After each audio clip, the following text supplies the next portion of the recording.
자, 그리스도의 인격의 통일성 부분을 다루는데, 일단 이것이 얼마나 중요하고 그러면서도 어려운가, 그리고 성경에 나와 있는 자료가 상당히 적어요. 그렇기 때문에 금방 지나갈 거고, 초기에 이단들의 주장을 네스토리우스파하고 유티케스주의 두 개 기본적으로 보고, 그것들을 해결하기 위해서 그 이후에 교리사적인 측면에서 어떤 주장들이 나오는가를 살펴보고, 마지막으로 이 부분을 어떻게 우리가 정리할 수 있는가 하는 내용이 나옵니다.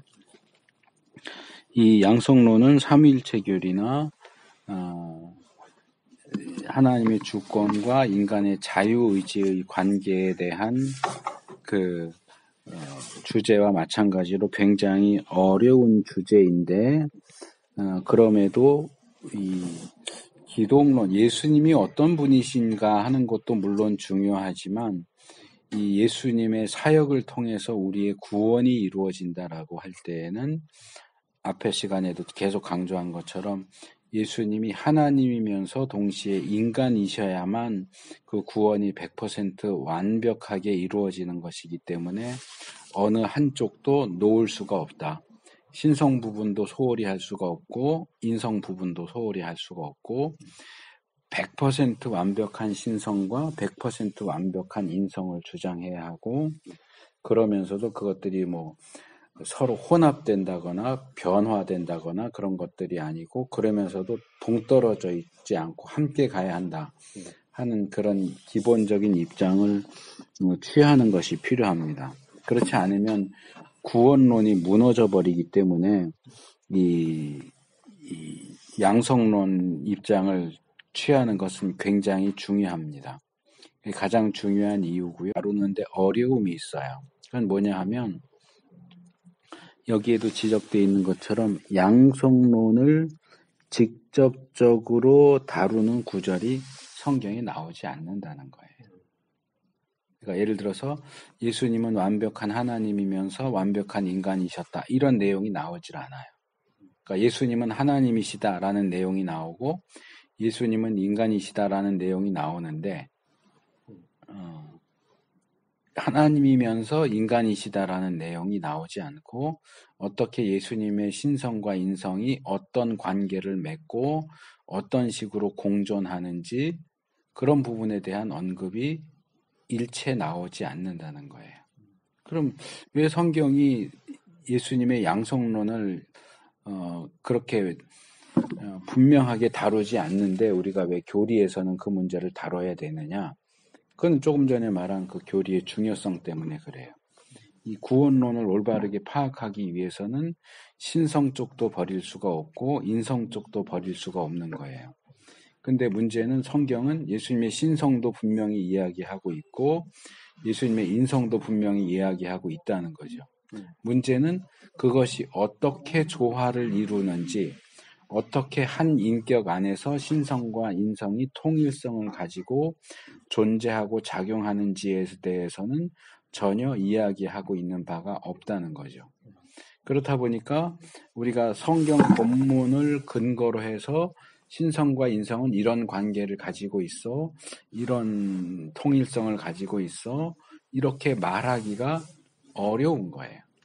성경을 아무리 들여다봐도 신성과 인성의 관계 자체를 다루는 내용이 없기 때문에, 그러면서도 없으니까 그냥 이건 넘어가자 할 수 없는 게 예수님의 그 존재론적인 측면, 예수님이 어떤 존재였는가, 그 다음에 예수님의 사역과 관련해서 특별히 구원 사역에 있어서 계속 반복하지만 신성과 인성 중에 어느 것 하나도 놓칠 수 없고 둘 다 성경이 이야기하고 있기 때문에 결국은 수천 년 역사 동안 신학자들이 머리를 싸매면서 예수님의 신성과 인성은 어떻게 통일성을 가지고 예수님 안에 존재하고 움직이는가를 고민을 한 거예요.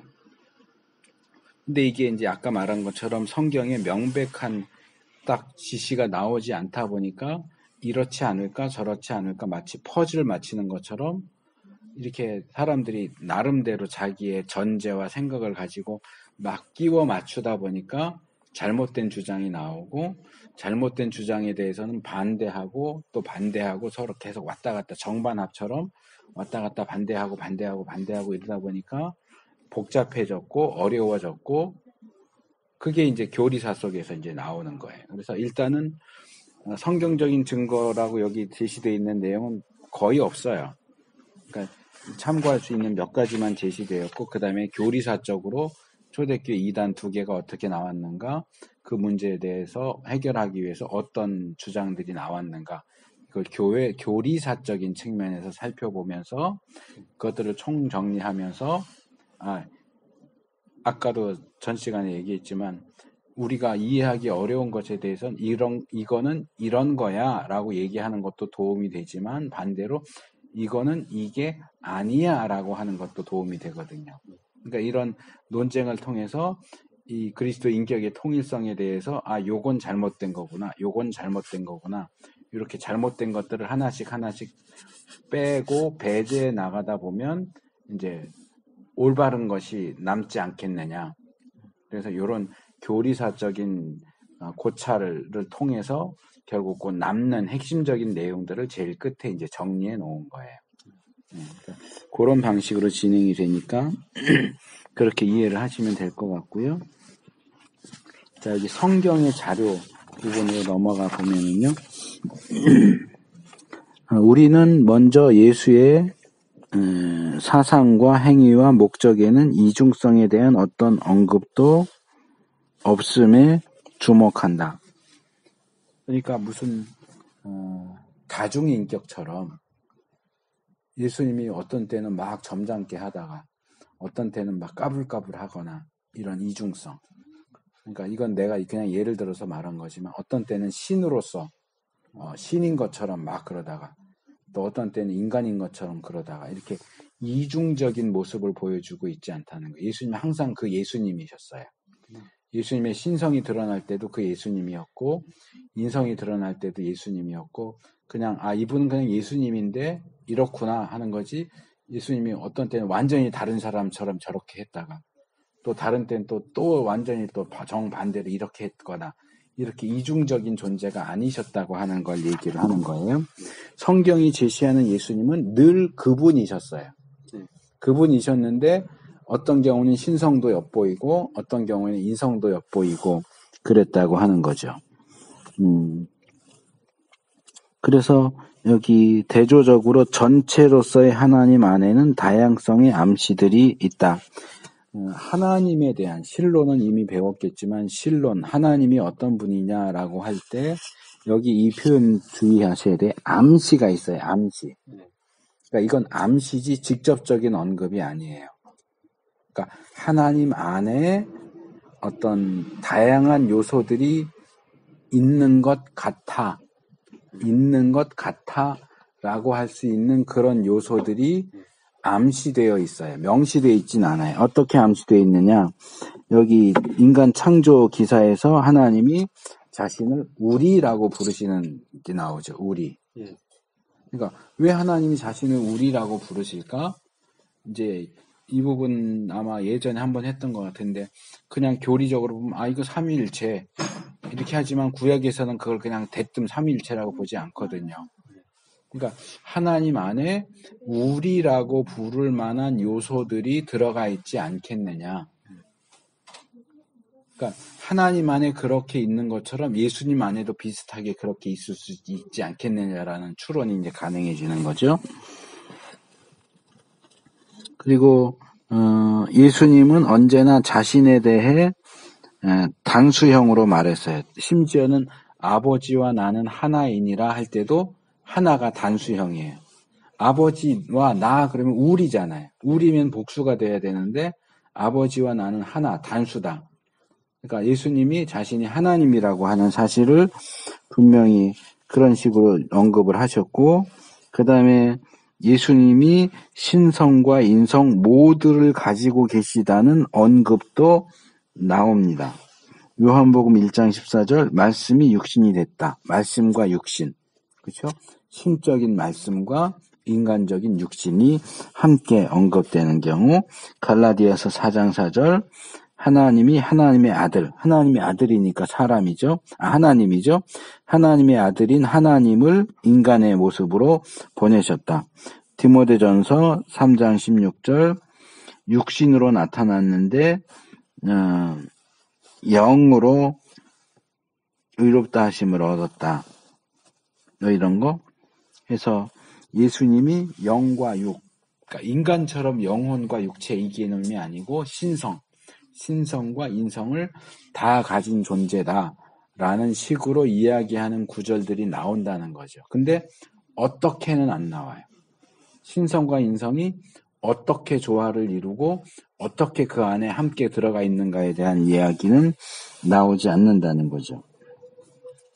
예수님의 사역이 배타적으로 인간 혹은 신의 기능이 아니라 하나로 통일된 주체의 기능임을 분명히 하기 위하여 그런 면에서 예수의 사역에 초점을 맞춘 또 다른 언급들이 있다. 그래서 에베소서 2장 16절에서 18절 인간과 하나님을 화목하게 하는 그런 역할, 요한일서 2장 1절, 2절 역시 같은 내용이고요. 그래서 이런 하나님과 인간을 중간에서 연결해주는 화목케 하는 이 사역은 역시 예수님 자신이 하나님이면 하나님 편에도 설 수 있고 인간 편에서도 설 수 있는 신성과 인성을 같이 가지셔야만 할 수 있는 그런 일이다 하는 것들도 역시 성경이 제시하고 있다는 겁니다. 그 다음에 네 번째로 예수님이 칭호로 사용하실 때 신적인 칭호와 인간을 가리키는 칭호가 함께 사용되고 있다는 겁니다. 그래서 이런 몇 가지 점들, 그러니까 이 부분을 통해서 우리가 알 수 있는 것은 성경은 분명히 예수님이 신성도 가지고 계시고 인성도 가지고 계시는, 그렇다고 해서 다중인격이라든가 정신분열이 아니고 아주 정상적인 존재이지만 신성과 인성을 모두 다 가지고 계시는 분이다 라고 제시하고 있다는 거죠. 그러니까 우리가 이 문제를 넘어갈 수가 없는 거예요. 무시할 수가 없어요. 예수님은 신이 아니야 라든지 인간이 아니야 라고 말할 수 없고, 예수님이 신이야도 오케이, 인간이야도 오케이. 근데 문제는 어떻게 신과 인간이 함께 갈 수 있느냐, 어떻게 예수님 한 분 안에서 신성과 인성이 함께 있을 수 있느냐, 어떻게 있을 수 있느냐, 어떻게 가능하냐, 또는 어떻게 그렇게 있느냐, 이 문제에 대해서는 성경이 우리에게 제시해주고 있지 않기 때문에 이제 교리사적으로 이 부분을 이제 살펴볼 수밖에 없다는 거죠. 그래서 초기의 오해들을 보면 여기 내가 잘 안 보이니까 형제님이 좀 읽어주세요. 앞에 첫 줄부터. 초기 오해들. 네. 두 본성 사이의 관계에 대한 속보는 교회의 역사에서 비교적 나중에 일어났다. 두 본성의 진실성과 완전성에 관한 토론이 논리적으로 앞섰다. 교회가 니케아 공의회와 콘스탄티노플 공의회에서 이 문제를 결말짓자 이제는 두 본성의 사이에 엄밀한 관계를 연구하는 것이 적절했다. 예, 일단 여기까지요. 자, 이건 무슨 얘기냐 하면 아까도 얘기했지만 초기부터 예수님의 신성에 대한 논의는 많이 됐어요. 예수님이 어떻게 인간이 어떻게 하나님이지 해서 그리스도의 신성에 대한 논의가 됐고, 또 인성에 대한 논의는 상대적으로 적었지만 우리가 앞에서 살펴본 것처럼 가현설이라든지 아폴리나리우스주의라든지 인성을 문제 삼는 그런 주장들도 있었기 때문에 논의가 전혀 없었던 것은 아니에요. 여기 그것의 진실성과 완전성이라고 하는 건 예수님은 정말로 하나님이셨다, 정말로 인간이셨다라는 게 진실성, 완전성은 100% 하나님이었다, 100% 인간이었다. 그래서 각각 예수님의 신성에 대한 논의와 예수님의 인성에 대한 논의가 먼저 행해졌고, 그것이 어느 정도 여기 니케아 회의나 콘스탄티노플 회의를 통해서 정리가 되니까 그 다음에 나온 게 그럼 예수님과 신성은 어떤 관계를 가지고 있지 하는 문제가 신성과 인성에 대한 내용이 어느 정도 정리된 다음에 두 본성의 관계에 대한 논의가 시작됐다고 하는 그런 얘기입니다. 그래서 이제 네스토리우스주의를 보면 지난번에 제 기억에는 제가 아리우스주의하고 네스토리우스주의를 같이 얘기를 했어요. 아리우스주의가 먼저고 이제 그 사상을 이어서 네스토리우스주의가 되고 그게 이제 중국으로 들어가면서 경교 이렇게 됐다고 얘기를 했는데 이제 여기 설명을 보면 네스토리우스주의는 또 아리우스주의하고 조금 다르다는 식으로 이야기가 되어 있어요. 이제 이 부분은 저도 이제 워낙 배운 지가 오래됐고 제가 알고 있는 교회사적인 지식으로는 지난번에 얘기했던 게 맞거든요. 아리우스주의가 나오고 그게 이제 네스토리우스주의로 연결되면서 이제 이단으로 추방되면서 이제 중국까지 들어가게 되는 건데 이 분은 이 밀라드 에릭스는 네스토리우스도 그렇고 유티케스도 그렇고 일반적으로 교회사나 교리사에서 알려진 것에 대해서 조금 회의적인 입장을 취하는 것 같아요. 그러니까 지난번에도 우리가 알미니우스에 대한 얘기도 잠깐 제가 지적을 했지만 일반적으로 알려져 있는 건 그렇거든요. 원래 칼빈주의자였던 알미니우스가 이상한 주장하는 사람들을 반박하기 위해서 그것을 연구하다가 그쪽으로 넘어갔다. 그게 이제 일반적인 알미니우스에 대한 주장인데 이분은 그런 이야기가 있지만 그것은 진짜 그런지 알 수 없다. 뭐 이렇게 얘기를 했거든요. 여기서 네스토리우스나 유티케스도 마찬가지예요. 네스토리우스의 주장을 우리가 정확하게 알 수 없다.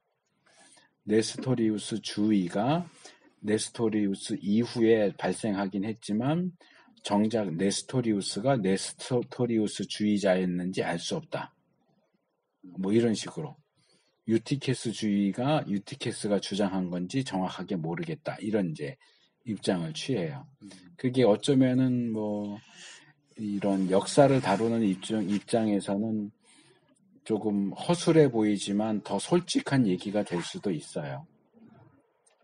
그러니까 많은 이단들의 경우 그 이단들이 쓴 저작이 남아있지 않은 경우가 많아요.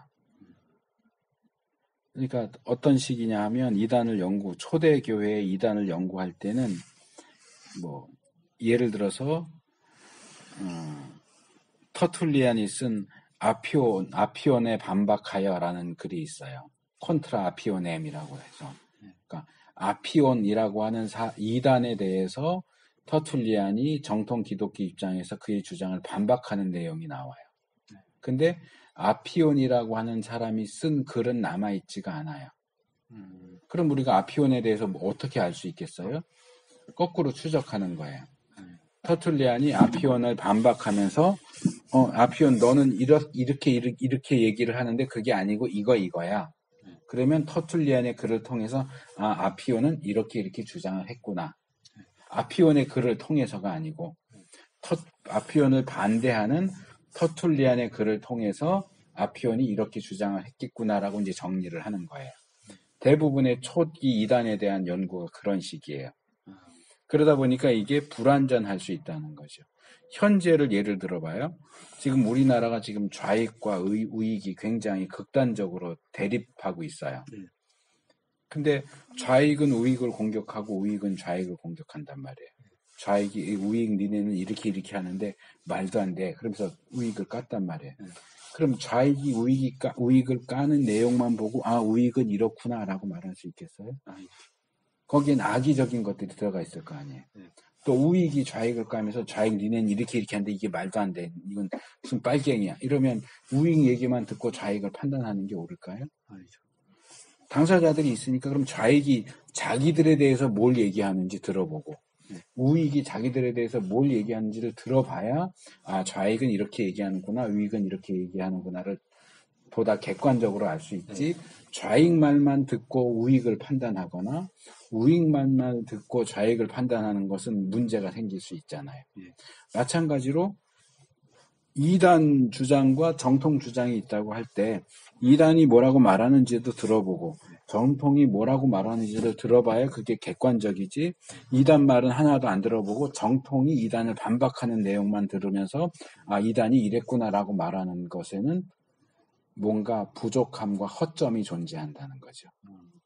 그러니까 그런 식으로 알미니우스라든지 네스토리우스라든지 유티케스라든지 이런 사람들도 그들을 반박하는 글을 통해서 아, 이 사람이 이렇게 얘기하나 보다 라고 그동안 정리를 했고, 그것을 하다 보니까 아, 네스토리우스가 이렇게 말했어, 이렇게 해서 내려왔는데, 이제 이 밀라드 에릭슨 입장에서는 그게 정말 맞을까? 그게 정말 확실한 걸까? 라는 의문을 던지는 거죠. 회의적이라는 그 표현이에요. 그게 정말 그럴까? 지금 네스토리우스를 반대하는 사람들이 네스토리우스가 이렇게 말했다고 말하는데 그게 정말 100% 맞는 것일까? 이렇게 보는 거죠. 그 이후에 네스토리우스주의가 어떤 주장을 했다라는 것들이 나오는데 과연 네스토리우스주의가 그 얘기를 한 건 맞는데 과연 네스토리우스도 그렇게 말했을까? 그건 우리가 잘 모르는 거 아니야? 그게 이제 이 에릭슨이 취하는 입장이에요. 그러니까 역사 연구에 있어서는 이렇게 100% 그래 이렇게 말하는 건 사실상 어려워요. 그렇죠. 모르는 거 누가 알겠어요. 모르죠. 그래서 이건 이제 해석학에서도 중요하게 다루는 문제인데, 우리도 보고 싶은 것만 보는 경향이 있는가 하면 보여주는 사람도 보여주고 싶은 것만 보여주는 경향이 있어요. 무슨 얘기냐 하면 미국에 한번 신문에 그런 사진이 실렸던 적이 있어요. 걸프전 때 미군이 포로로 잡힌 그 이라크였나요? 그 병사를 앞에다 놓고 미군 군사가 이 컵에다 물을 담아서 이렇게 주는 장면이 이렇게 사진에 나왔어요. 그 뭐냐 하면 미군이 거기 가서 포로로 잡힌 그 이슬람 교도에 대해서 학대하거나 이렇게 하지 않고 잘 대해준다. 이제 이거를 선전하는 의미에서 그 사진이 나왔어. 근데 나중에 그 사진, 진짜 사진이 다시 나왔어. 나와서 보니까 사진이 잘려 있어. 그러니까 사진을 이렇게 찍었는데 반만 딱 잘라가서 이쪽에서 미군이 이라크 군에게 물 주는 장면만 딱 냈는데 알고 보니까 이쪽에서 미군이 총을 겨누고 있어. 조롱하는 거지. 배려하는 게 아니고 조롱하는 장면이었는데 이 전체 사진, 한 장 사진 전체를 보면 이게 지금 미군이 이라크군을 조롱하는구나를 알 수 있는데 이 총 들고 겨누고 있는 장면을 잘라버리니까 이 반쪽만 봐갖고서는 배려하는구나, 잘해주는구나 이렇게 되는 쪽으로 글씨 나쁜 쪽으로 하고. 그러니까 글을 쓰는데 이게 전체인데 신문기사도 마찬가지. 전체를 다 기록해야 되는데 그렇게 안 한단 말이에요. 얘들을 까고 싶은 사람은 이쪽만 이렇게 잘라서 보내겠지. 여기 컵 주는 장면 이렇게 빼고 이렇게 잘라서 총으로 위협하고 있다 이렇게 쓸 거고, 이쪽을 편드는 쪽에서는 이렇게 총 겨누는 거 잘라내고 이렇게 잘해준다 이렇게 하겠지. 어느 게 진실이냐는 거죠. 마이너스 는 감춰버리고 좋은 쪽만. 그렇지. 자기만 이렇게 보여주는 거죠. 그러니까 이제 이런 측면에서 글을 쓰는 입장도 좀 편향될 수 있고, 읽는 입장에서도 이렇게 돼 있지만 이걸 무시하면서 읽을 수도 있잖아요. 이쪽을 무시하면서 읽을 수도 있고. 그러니까 해석하는 사람도 자기의 선입견에 따라서 아까 제가 실존주의 철학에 근거해서 성경을 해석하는 입장이 어떻게 성경을 왜곡시키는가 예를 들어서 설명을 했잖아요. 그러니까 그런 입장에 따라서 다르게 이야기할 수 있다는 거죠. 그러니까 이 역사적인 연구에 있어서 내가 거기에 가본 것도 아니고 직접 말을 들어본 것도 아니고 더군다나 그 사람을 반대하고 까는 입장에서 쓴 사람 글만 남아있다. 그럴 때 과연 그 글을 보고 그 사람이 반대하는 사람의 모습을 정말 객관적으로 공평하게 제시했을까? 그건 아무도 모르는 거죠. 네. 그러다 보니까 이제 이분은 자꾸 여기서 네스토리우스가 네스토리우스 주의에서 얘기하는 것을 정말 주장했는지 알 수 없다. 네스토리우스가 네스토리우스 주의자였는지 알 수 없다. 이런 얘기인지 자꾸 하는 게 이제 그런 이유예요. 그러니까 그런 것도 지금 교리하고 당장 상관은 없지만 어떤 주장이나 그런 것들을 볼 때, 요런 식으로 볼 수도 있구나 하는 그런 시야를 넓히는 그런 방향에서는 도움이 되는 내용이니까 참고를 하시면 좋겠고요. 자, 이 네스토리우스주의가 얘기하는 거는 뭐냐? 네스토리우스주의, 이제 일단 네스토리우스주의를 이해하는데 어려운 이유가 몇 가지 나오죠. 첫째, 이 운동이 교회에서 격렬하게 정치적으로 대립하던 시기에 일어났다는 점이다. 아까 제가 좌우익 얘기한 거랑 똑같아요. 이게 네스토리우스주의 이단이야.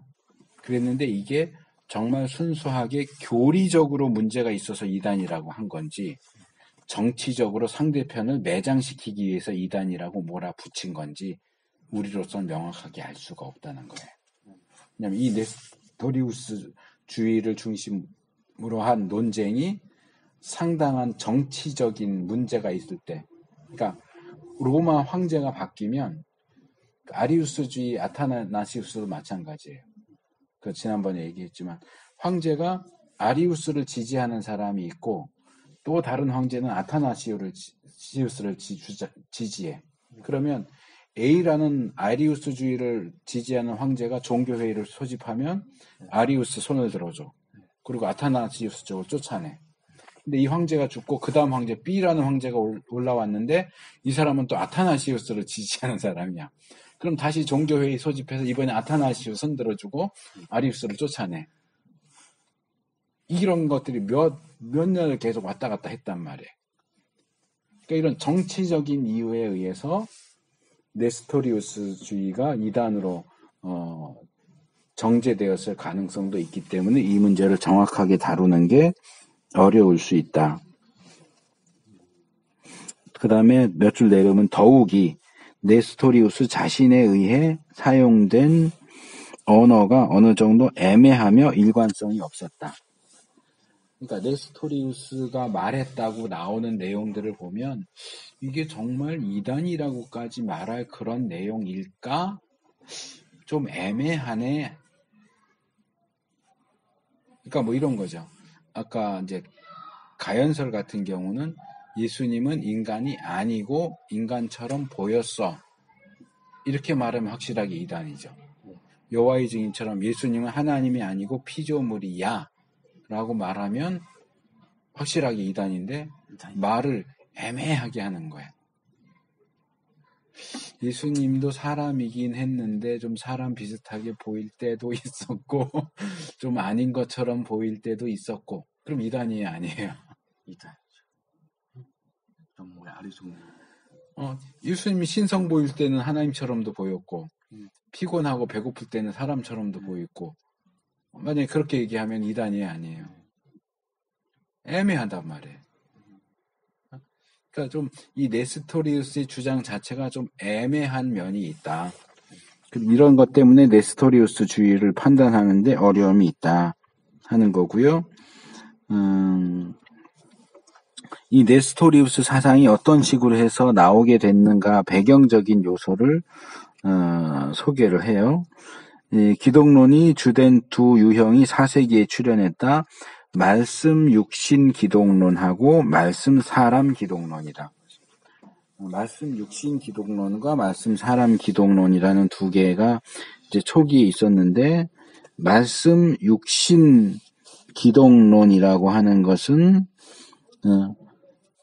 예수님의 신성을 주된 것으로 보면서 인간 영혼을 상대적으로 중요하지 않다고 보는 입장이에요.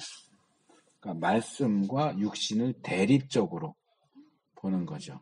그러니까 예수님 안에도 신성이 더 중요하고 인성은 별로 중요하지 않아 라고 보는 입장이고 말씀 사람 기독론은 예수님이 하나님이기도 했지만 인성을 강조하는 말씀이 신인 안에서 지배적인 위치를 차지했다는 것을 덜 확신하는 바 예수가 완전한 상태로 인간의 본성을 가졌다고 확신했다. 그러니까 말씀 육신 기독론은 예수님의 신성을 강조하는 기독론이고 말씀 사람 기독론은 예수님의 인성을 강조하는 기독론이에요. 이게 계속 싸운 거예요. 초대교회부터.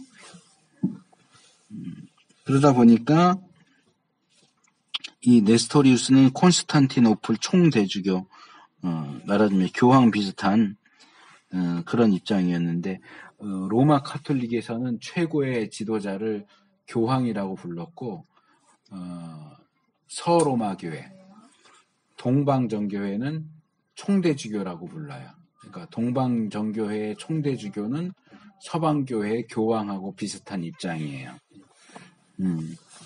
그래서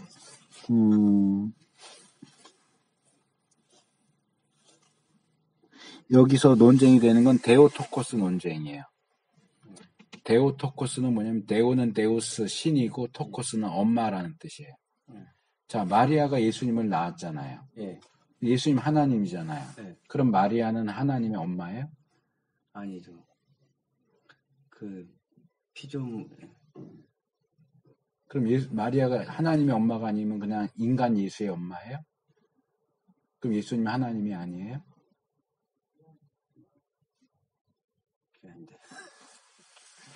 이게 그 당시에 여기 나오지만 데오토코스냐 안드로포토코스냐, 마리아가 하나님의 어머니냐 인간의 어머니냐 가지고 싸웠어요. 예수님이 분명히 마리아가 분명히 예수님을 낳았는데 예수님은 하나님이잖아요. 그러니까 예수님이 하나님이라는 걸 강조하면 마리아는 하나님을 낳은 거예요. 그럼 하나님의 어머니가 되죠. 예수님이 인간이라는 걸 강조하면 마리아는 인간의 어머니죠. 인간 예수의 어머니죠. 그래서 이거 가지고 이제 싸우는데, 이 네스토리우스의 기본적인 입장은 마리아는 하나님의 어머니일 수 없다는 거죠. 하나님이 어떻게 인간의 태중에 있고 출산을 하겠느냐. 그러니까 이 마리아가 하나님의 어머니가 아니다라는 것이 이 네스토리우스 주장의 가장 기본적인 출발점이에요. 근데 아까도 말한 것처럼 예수님의 신성을 강조하는 입장과 인성을 강조하는 입장이 있다 보니까 네스토리우스는 신성을 강조하는 거예요. 신성을 강조하다 보니까 신이 인간이 될 수 없고 신이 인간처럼 잉태될 수 없고 신이 인간처럼 출생할 수 없다. 그러니까 마리아가 낳은 그 예수님, 마리아가 신을 낳았다. 이렇게 말할 수는 없다. 인간이 어떻게 신을 낳냐 하는 입장이죠. 이게 이제 기본적인 입장입니다. 그러다 보니까 여기 뭐라고 그러죠? 네스토리우스는 이 데오토코스라는 용어가 함축적으로 아들이 피조물이라는 아리우스적 견해를 함유하거나 아니면 예수의 인성의 불완전성이라는 아폴리나리우스적 개념을 함유한다고 느꼈다.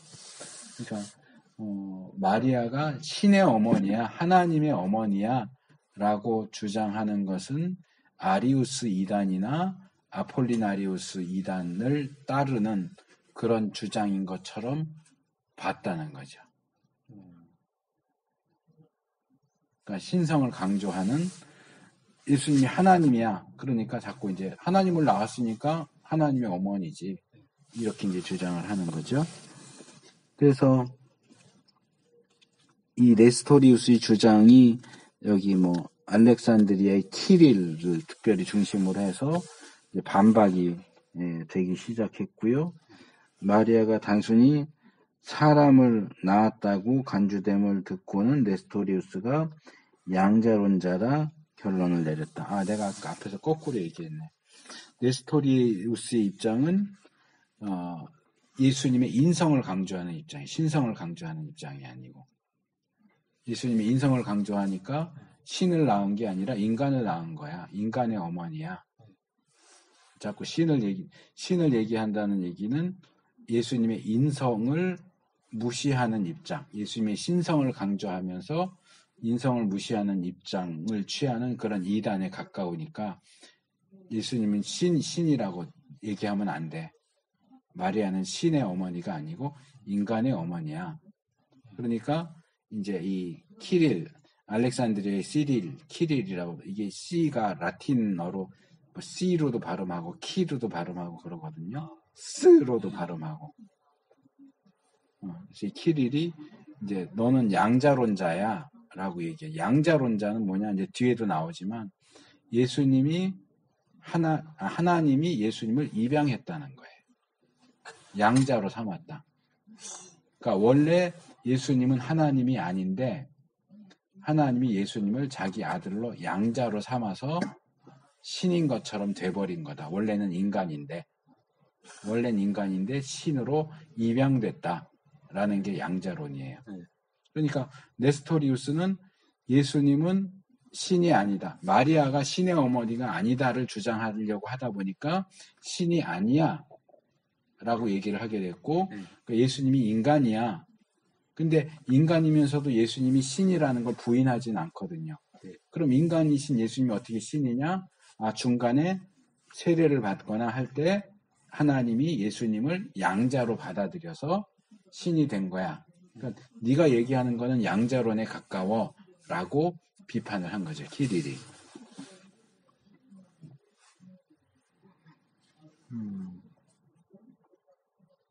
그래서 이제 종교회의에서 이 네스토리우스가 정죄됩니다.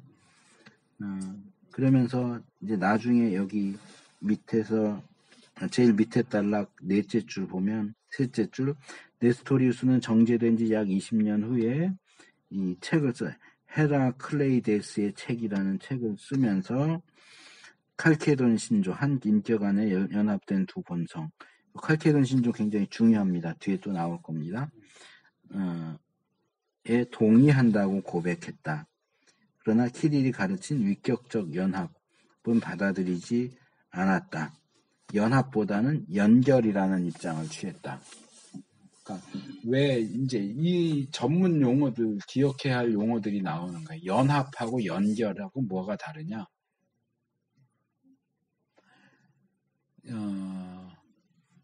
예수님이 한 분인데 그 안에 신성이 들어가 있고 인성이 들어가 있어요.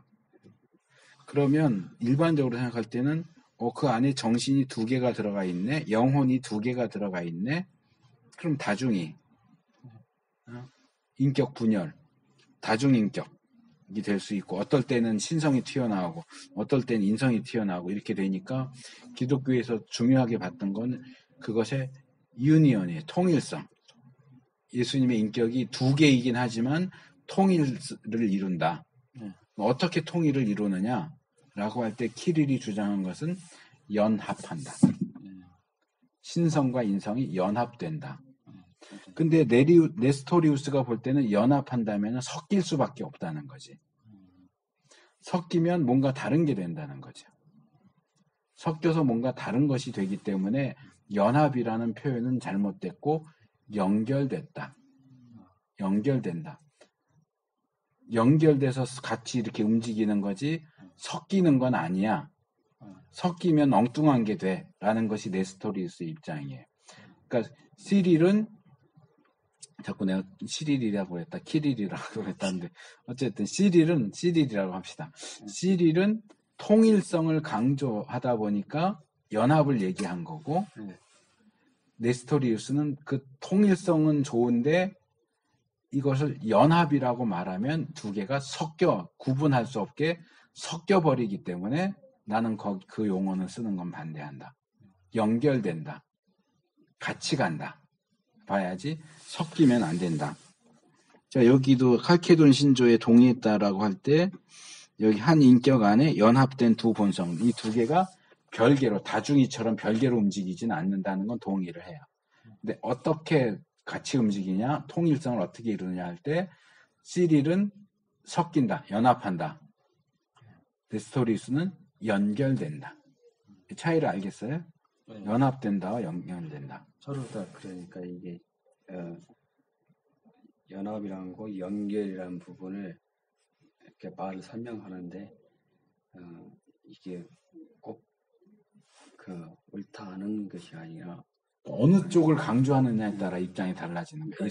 신성을 강조하느냐, 인성을 강조하느냐에 따라서 데오토커스와 데오토코스가 갈라지고 이 통일성을 강조하느냐 그 부분에서 또 달라지는 건데 마요네즈 생각하면 돼요. 물하고 네. 기름인가? 기름하고 계란 흰자위죠. 네. 기름하고 뭐 그건 요리하니까 더 잘 알겠네. 달걀도 들어가고 그죠? 기름도 들어가고 달걀 노른자인가요? 흰자가 노른자를 하는 노른자. 달걀 노른자에다가 기름을 떨어뜨려요. 네. 그러면 안 섞이죠. 안 섞여. 이게 연결이에요. 근데 이걸 막 휘저어 섞어봐. 그럼 노른자도 아니고 기름도 아니고 전혀 다른 마요네즈가 생겨. 네. 그게 연합이야. 섞이지 않고 그냥 이렇게 딱 분리되고. 그게 연결. 분리되는 건 아니고 같이 있어. 한 그릇 안에 같이 넣어놨어. 예수라고 하는 한 그릇 안에 섞지 말고 그냥 같이 넣어놓은 거야. 이게 연결이고. 섞여 있는 건데 그대로 있다는 거야. 같이 그냥 있는데 둘 다 각각 신성은 신성대로 인성은 인성대로 있지. 이게 섞여서 마요네즈처럼 딴 거로 되는 게 아니야. 근데 이제 네스토리우스가 볼 때는 그게 맞는 거지. 너가 시리를 네가 주장하는 건 그 섞어서 마요네즈 만드는 거야. 전혀 다른 게 돼버린다. 괴물이 나온다. 그러니까 연합이 아니고 연결이야. 이렇게 이제 주장을 하는 거죠. 분명히 같이 있는데 왜 그렇게 보느냐 관점을 그렇게 서로 다 뒤에 그렇죠. 싸우는. 이제 그러다 보니까 이제 결국 네스토리우스는 예수님의 신성을 소홀히 하고 인성만 너무 강조한다고 해서 이제 정죄를 받는 거죠. 이단으로 정죄를 받았어요. 그러니까 이게 참 어려운 거예요. 왜냐하면 성경에서 인성과 신성이 어떤 관계를 맺는지를 정확하게 얘기해 주지 않으니까 막 고민을 하면서 이런 게 아닐까? 저런 게 아닐까? 그러니까 뭐 하나 툭 던지면 또 벌떼처럼 달려들어갖고 너 그거 말도 안 되는 소리야. 그러고 막 싸우는 거야 서로.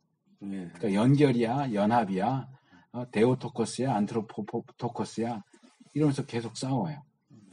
이제 그러다가 이제 유티케스주의라고 하는 것도 나오는데 이 유티케스도 역시 확인하기가 어렵다라고 말하죠. 중간에 이제 이 아리우스와 아다나치우스 또 네스토리우스와 시릴 사이에 그런 논쟁을 이렇게 좀 어떻게 화해시키기 위한 문서가 작성됐어요. 이제 치유를 위한 시도로 문서가 하나 작성됐다. 에베소 공의회 이후에. 그래서 에베소에서 네스토리우스를 지지했던 동방의 주교들이 쓴 것으로 안디오그 요한에 의해 키릴에게 보내졌다. 그러니까 네스토리우스가 이단으로 정죄됐어요. 네스토리우스가 이쪽이면 반대쪽에 시릴이 있어요. 키릴이 있어요. 그래서 이 키릴이 주도해가지고 네스토리우스 2단 이렇게 정죄가 됐어.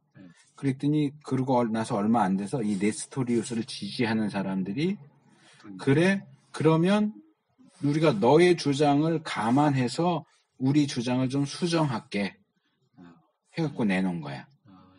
이게 이제 이 문서가 작성됐다는 게 이거예요. 그래서 내놓으니까 키릴이 그걸 보더니 그래 그 정도면 괜찮아 하고 인정을 해줬어. 너희들 처음 네스토리우스 주장할 때 이건 말도 안 되는 소리였는데 그래 너희들이 그래도 내 말 듣고 요 정도 이렇게 좀 더 내 쪽으로 와줬으니까 그래 그 정도 왔으면 괜찮아 하고 인정을 했더니 이번에는 이 키릴을 지지하던 사람들을 키릴보다 더 우익인 사람들이 볼 때 이건 변절자네. 어떻게 네스토리우스주의를 인정할 수 있어? 이렇게 나오는 거예요. 그러니까 이 키릴보다 더 우익 입장에서 신성을 강조했던 사람이 유티케스인 거예요. 그러니까 이제 교리사를 보면 재밌어요. 그런 게. 서로 치고받고 싸우고 별것도 아닌 것 같은데 단어 하나 가지고 싸우는 거예요. 이렇게. 개념 하나 가지고. 그러면은 이 시점이나 지금이나 똑같네. 비슷하지 어떤 면에서. 또 이거를 비교하면은 믿는 자, 안 믿는 자 이런 이게서 대립되는 게 바로 이런 점으로 해서 계속 티격태격. 근데 이런 과정을 통해서 현재 우리가 믿고 있는 교리가 정착이 된 거예요. 그러니까. 이렇게 싸우면서 이것도 아니야, 너는 너무 좌익으로 갔어. 이건 아니야. 너는 또 너무 우익으로 갔어. 이것도 아니야. 이렇게 잘라내고 하면서 어떤 중용을 이루는 성경적이라고 할 수 있는 교리가 어느 정도 정립돼서 이제 정반합해가지고 그게 이제 지금 우리에게 내려오는 거예요. 그러니까 우리는 합을 가지고 있는 우리 입장에서는 정도 지나치고 합 반도 지나치지. 근데 이게 초기이기 때문에 이런 주장들이 나오는 거예요. 처음이니까 막 여기도 부딪히고 저기도 부딪히고 막 좌충우돌하면서 이게 아닐까 저게 아닐까 이게 아닐까 그럼 그거 아니야 이건 이런 거야 그럼 막 싸우다 보면 이쪽 끝까지 가. 그럼 또 반대쪽에서 야 니는 또 너무 많이 갔어 하면 또 이쪽 끝으로 또 가. 서르면서 이단 정죄하고 쫓아내고 죽이고 막 하면서 왔다 갔다 하다가 중간쯤에서 이렇게 선 거야. 이게 이제 사실상 이제 교리의 역사, 교리 형성의 역사가 대부분 그런 식이에요. 교회 역사도 대부분 그런 식으로 내려왔고. 그래서 유티케스 입장에서 볼 때는 야, 이 키릴이 처음에는 괜찮았는데 이게 뒤로 가면서 이게 변절했어. 우리 같은 우익이었는데 이제 유티케스는 극우고 키릴은 우익이고 네스토리우스는 좌익이고 서로 왔다 갔다 세월을 가면서 그러면서 이제 이 네스토리우스의 후계자들이 우리 중도 학계 그러고 나오니까 키릴도 그래 그 정도면 괜찮아. 그러니까 이게 너 우익인데 중도로 갔어 이 변절자 이렇게 되는 거예요. 모든 이것도 관점이 그러네 정치나 뭐 이래 보면 거의 다. 그래서 이 유티케스는 결국은 하나의 본성이라는 쪽으로 가요. 하나의 본성. 이건 뭐냐 하면 신성, 예수님 안에 인성은 없고 신성만 있다. 그러니까 네스토리스는 예수님의 인성을 강조했고 거기에 대한 반발로 유티케스는 예수님의 신성만 강조하는 입장으로 가는 거예요. 그러니까 계속 끝에서 끝으로 왔다 갔다 해요. 중간에 있으면 욕먹어요. 그러니까 어느 입장에 서 있어도 계속 욕먹고 싸울 수밖에 없는 그런 일들이 이제 일어나는 거죠. 유티케스 거기 제 밑에 둘째 단 유티케스는 대수도 원장인데 433년에 화해 동의를 탐탁지 않게 여겨온 사람들과 예수 안에 두 본성이 있다는 사고를 거부하는 사람들 모두의 입장을 대변하는 상징이 됐다. 예수님 안에 신성, 인성 둘이 있는 게 아니고 하나만 있어. 신성만 있어. 그래서 또 이제 반대쪽 극단으로 또 이제 가는 거죠. 그래서 결국은 여기 오른쪽 페이지 둘째 단락에 보면 유티케스는 확실히 아주 정밀하고 분명하게 사고하지는 않았다. 그러나 역사적으로 그의 견해는 예수의 인성이 신성이 흡수되어 실질적으로 제거됐다고 가르치는 사조의 토대가 되었다. 그러니까 신성, 인성이 둘 다 있지 않아? 그럼 완전히 이단이 되니까 예수님 안에 신성과 인성이 둘 다 있었는데 신성이 인성을 잡아먹었다. 그래서 결국엔 하나만 남았다. 이 신성이 더 세잖아. 인성보다 더 셀 거 아니야. 그러니까 신성이 인성을 흡수해서 사실상 인성은 없는 거나 마찬가지다. 그래서 예수님 안에는 하나만, 한 본성만 남아있다. 그 신성과 인성이 대등할 수 있겠느냐 하는 생각인 거죠. 신성이 강하니까. 그래서 네스토리우스와 유티케스는 완전히 정반대 입장이에요. 네스토리우스는 인성을 강조하는 입장. 유티케스는 신성을 강조하는 입장. 그래서 이제 여기 강도 회의에 대한 얘기도 나와요. 449년 에베소에서 모인 회의에서 유티케스를 복권시키고 중간에 유티케스가 문제가 있다 그랬는데 마치 강도를 협박하듯이 사람들을 풀어가지고 요즘 국회에서 하는 것처럼 그 뭐라 그러지? 통과시켜버린 거 그냥 막.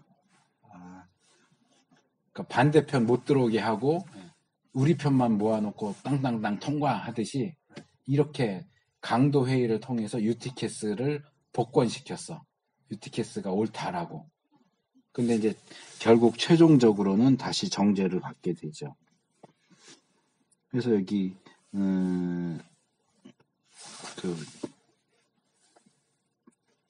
니케아 신조에 대한 내용이 나오죠. 이거 굉장히 중요해요. 니케아 신조, 칼케돈 신조.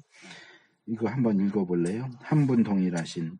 한 분 동일한 그리스도이시요 아들이시고 주님이시며 독생자이신 분은 우리에게 두 본성으로 되어 있으시며 알려진 바 이 두 본성은 혼돈이 없고 변화도 없으며 분리될 수도 없고 동떨어질 수도 없는 연합체이다. 그 두 본성의 차이는 결코 연합에 인해 없어지지 않으며 각 본성의 특성은 한 위격과 한 본체 안에서 보존되고 연합한다. 두 위격들로 나누거나 분리되지 않으시며. 자, 이거 굉장히 중요한 거예요. 예수님이라고 하는 한 분 안에 신성과 인성이 다 존재하신다. 근데 이 신성과 인성은 혼돈되지 않고 이게 신성인가? 이게 인성인가? 이렇게 혼동되지 않아. 분명하게 신성은 신성이고 인성은 인성인 게 분명해.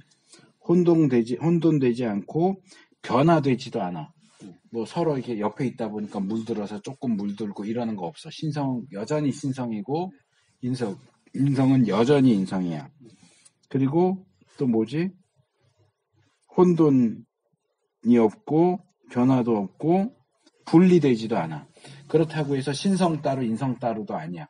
왜? 통일성을 주장해야 되니까. 분명히 각각의 특성을 가지고 있으면서도 분리되지 않아. 연합되어 있어. 그러면서도 연합을 통해서 변화되지도 않아. 동떨어질 수도 없고 변화되지도 않고 나눠지지도 않고 분리될 수도 없고. 그래서 이 에릭스는 뒤에서 그 얘기를 해요. 사실상 이 니케아나 칼케돈 신조는 얘기하는 게 아무것도 없다. 이게 말이 되냐? 그러니까 신성과 인성을 둘 다 붙잡고 두 개가 통일성을 이룬다는 주장을 하다 보니까 마치 동그란 세모처럼. 동그란 세모가 있어요? 없어요. 세모면 세모고 동그라면 동그라겠지.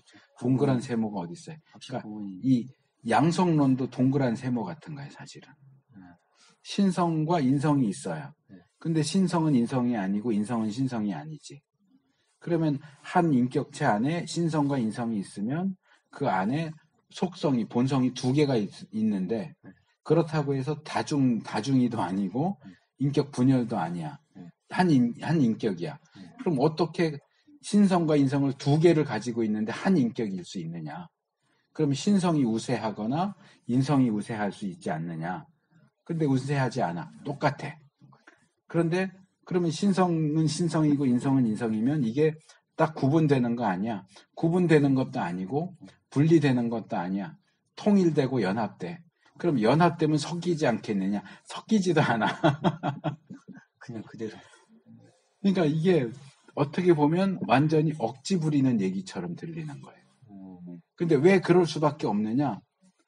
둘 다 붙잡아야 되니까. 아까 처음 얘기한 것처럼. 신성도 붙잡아야 되고 인성도 붙잡아야 되고 이 두 개가 섞이지도 않고 변화되지도 않고 그렇다고 동떨어지지도 않고 구분되고 분리되지도 않고 통일을 이룬다는 걸 주장해야 되다 보니까 이 신조가 굉장히 중요하고 대단한 신조인데 결과적으로 보면 동그란 세모같이 돼버린 거예요. 봤을 때는 그렇게 동그란 세모처럼 돼버렸어요. 그래서 이런 통일성, 완전성, 분리성을 다 주장하다 보니까 원을 주장하려면 각이 없어야 되잖아요. 삼각, 사각 이 없어야 원인데 원도 주장해야 되고 각도 주장해야 되니까 각이 있는 원이 나오는 거예요. 각도 얘기하고 원도 중요하고 각도 있지만 원이고 원이지만 각도 있고 이게 말이 안 되는 얘기가 이제 나와버리는 거죠. 그건 이제 여기서 비판을 하고 있어요. 그게 도대체 뭐냐? 그러다 보니까 이제 어느 정도 니케아 칼케돈 회의에서 이 인격의 통일성에 대해서 정리를 해놓은 것 같은데 이건 사실상 아무 의미가 없다. 이해될 수 있는 게 아니다. 그러다 보니까 이 문제를 이해하고 해결하기 위한 시도가 그 이후로 계속된다고 하는 거죠. 그래서 이제 그게 이제 그 이후의 시도는 잠깐 쉬었다가 합시다.